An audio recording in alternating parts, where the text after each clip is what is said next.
an amazing panel on its way. This is to do with CSR. Now, we've always heard about CSR in activities which are non-music, which everybody is very familiar with. But this panel is going to address something very special, something which very few people think of, and actually doing it on the ground. We have the panel, the upcoming panel, addressing music in CSR and social entrepreneurship. It's presented by Sony Mix. This is very, very special in its own way because the panelists who are going to come on the stage right now are not just going to preach about it, but they are the ambassadors of doing CSR on ground, especially in the field of music, giving back to the society and giving back to the creators through their creativity and through the resources that we have. I'm here to present and call out Nirmika Singh, who's going to moderate this panel, along with the panelists who are Shami Tandon, Prajakta Kohli, Sameer Bangara, Zila Khan, Anurag Rao, and Shibani Kashyap. May I please have you all on the stage? No problem.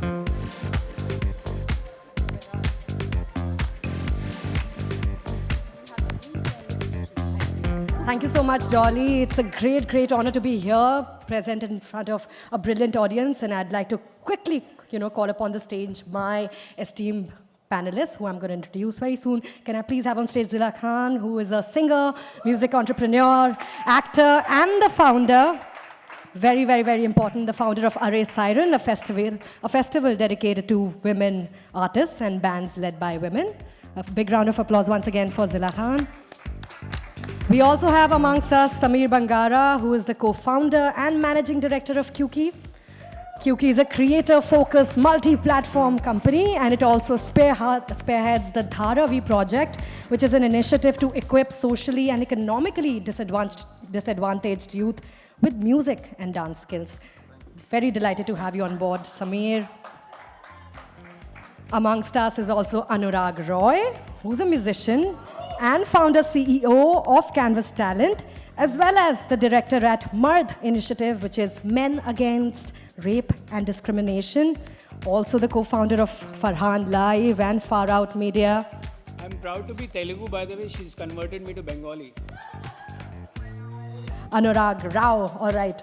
We have amongst us Shameer Tandon, who's a music composer, entrepreneur, and the music curator of Six Pack Band Guys, which is a Y Films initiative which saw the formation of collectives comprising transgender talent in its first year and special children in its current year. A big round of applause, everybody, for Shameer Tandon. Our next panelist is somebody who needs no introduction at all, Shibani Kashyap, singer, songwriter, who's noted for her contribution to indie pop and Bollywood. Glad to have you on board, Shibani. And guess who's joining us next is Prajakta Kohli. She's a YouTube superstar and vlogger, known by her YouTube name, Mostly Sane. Prajakta also happens to be the Indian ambassador for YouTube's global initiative and is also a creator for change. We're glad to have you today with us, Prajakta. Let's whip up a crazy, amazing discussion.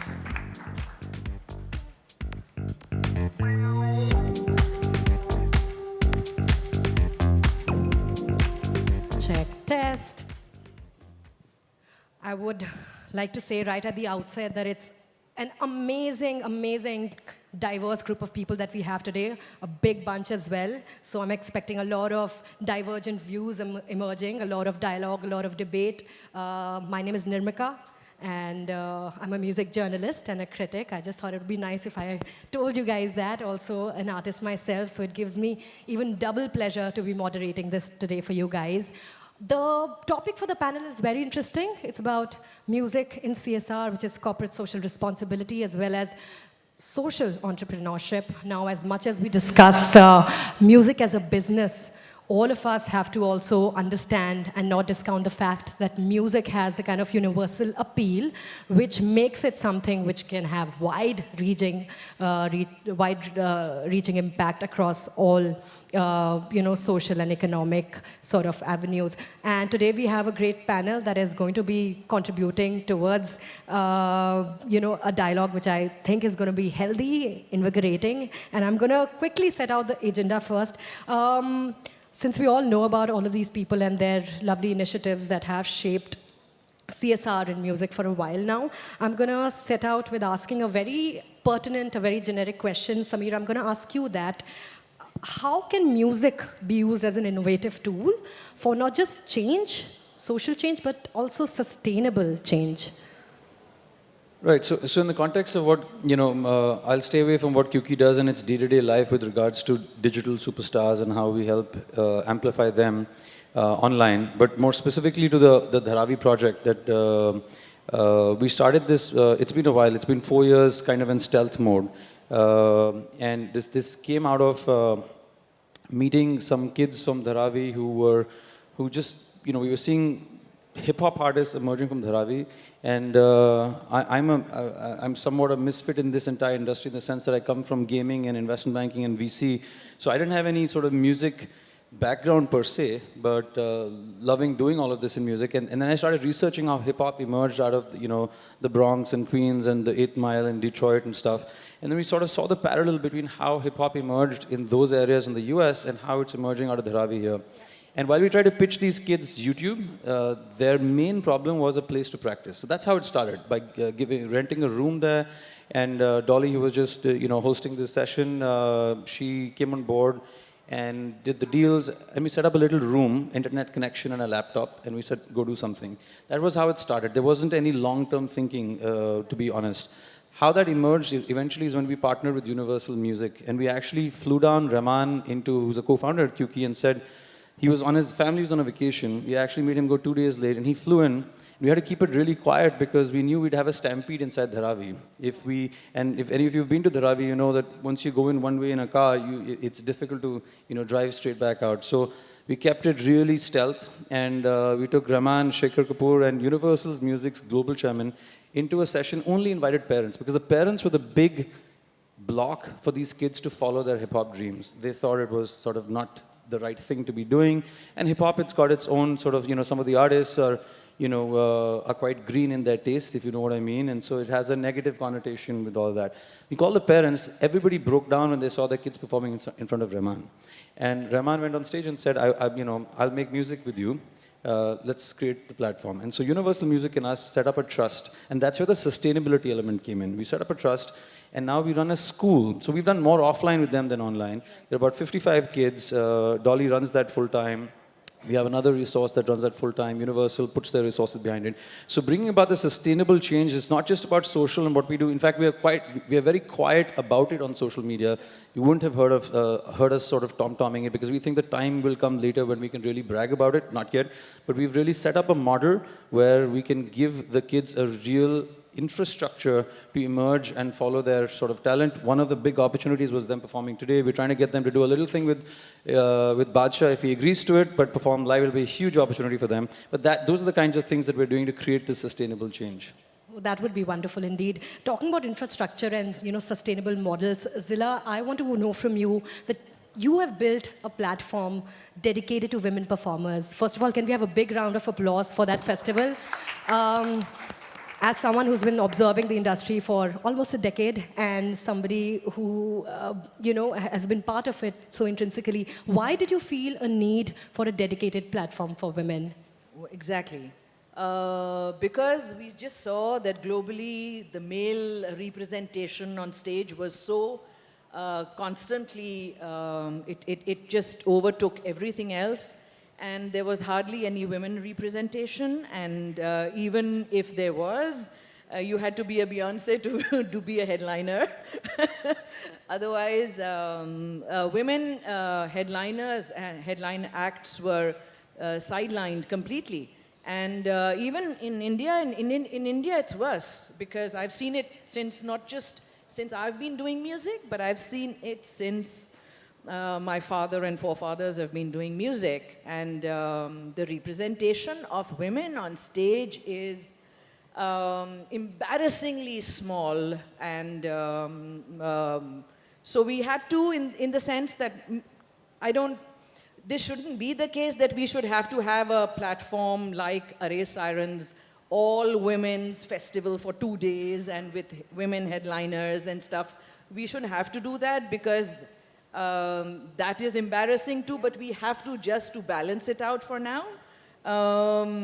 We did have that Array Siren, only women headliners and women performers and comedians, especially because there is a dearth of women representation, not just in the live music field, but also in the digital platform and in recording spaces, in festivals. We should have more women representation, even there, for some kind of awareness. And I commend everyone sitting here because they have all played such an important and massive, huge part in bringing this awareness forward.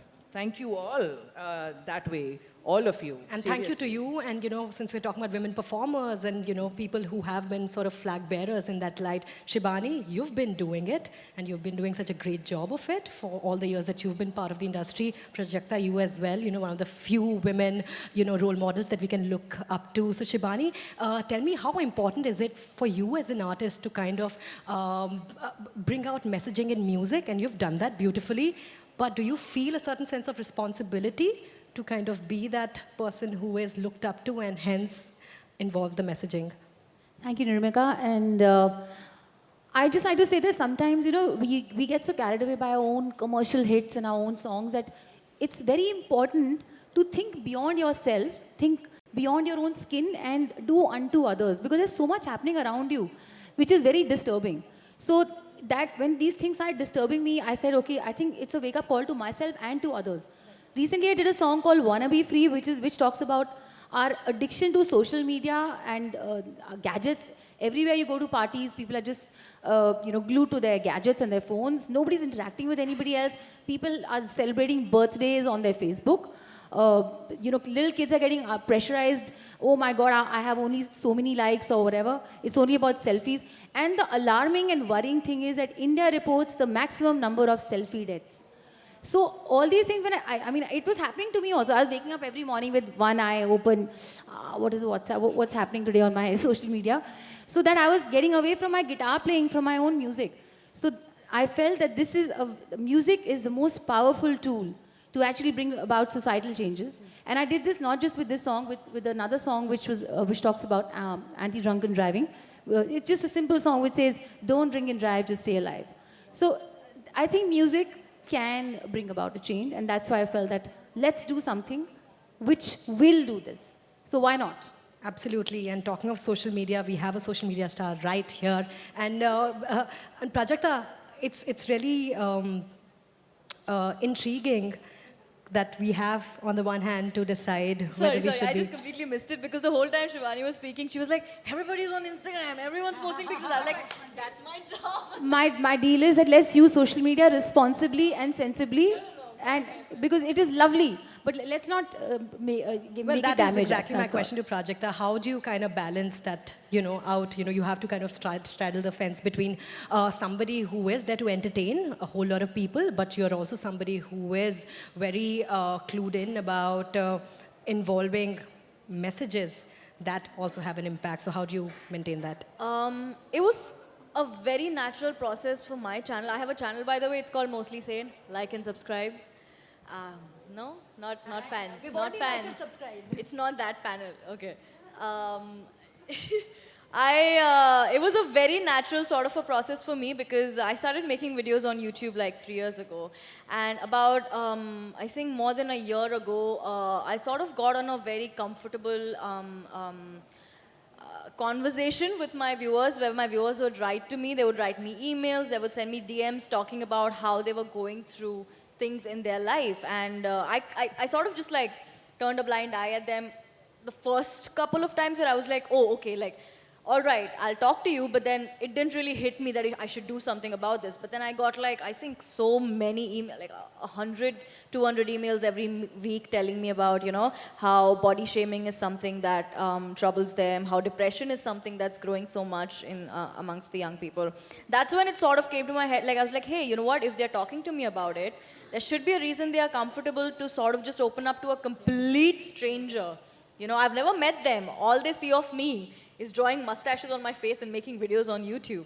But they still trust me. And I felt like, you know, I cannot let this go. So I did this sort of a very simple call-out video on World Mental Health Day, I think back in 2016. And I said, you know what, guys, if there's anything you're going through, if you want to talk about anything, here's my email ID. Just write to me.